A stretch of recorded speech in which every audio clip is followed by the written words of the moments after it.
या ठिकाणी रासायनिक वापरले मामाच्या शेजाऱ्याचा प्लॉट आहे आणि इथं रासायनिकचा प्लॉट आहे. पान आणि ह्याला ग्रो ब्लूम नायट्रोकिंग काहीच टाकलेलं इथं काही वापरलं नाही. हे रासायनिक खत. हा इथं रासायनिक खत वापरलं नाही. म्हणजे रासायनिकचा प्लॉट आहे समजा.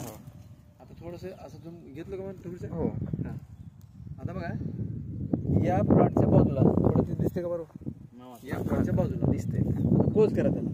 पॉज करा. गलांडा. हो ही आणि ते एकच व्हरायटी आहे.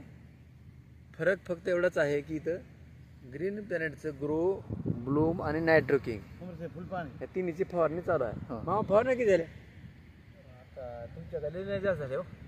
तरी 2-3 हो 3-4 झाले असतात. 3-4 फवारण्या झाल्या. बघा आता त्या झाडाची उंची त्या झाडाची फुलं आणि हे तोडणी किती दिवसाला चालत आहे. रोज तोडणार बघा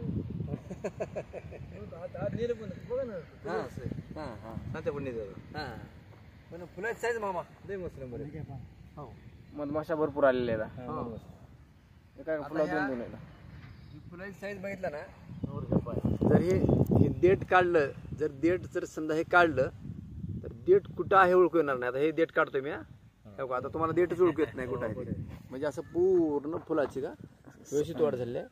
तर हे ब्लूम नायट्रोकिंग आणि ग्रो त्या 3-4 फवारण्या झाल्या. आता रोज साधारण रान एक किती गुंठे आहे मामा. असं 6-7 गुंठे. 6-7 गुंठे जास्त नाही. रोज किती वेळ येतात ह्याचे काही अमाऊंट. रोजचे 500 रुपये आहे. जास्त 500 कंटिन्यू येतात. बरोबर आहे. थोडं होईन एवढं सगळ्यात महत्वाचं काय आहे की एवढं टेम्परेचर आहे. 45 आहे ना परभणी.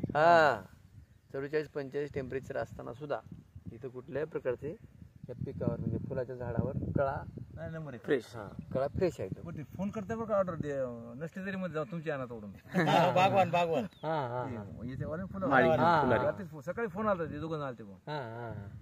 व्हरायटी चांगलं आहे ना. दुसऱ्याचे असे उगत असते फुल. हो राईट साधी राहते चांगले असते आणि हे नाही म्हणजे दुसऱ्याचे बचत काय व्हायला कमी बसायचं ना. कमी बसायचं.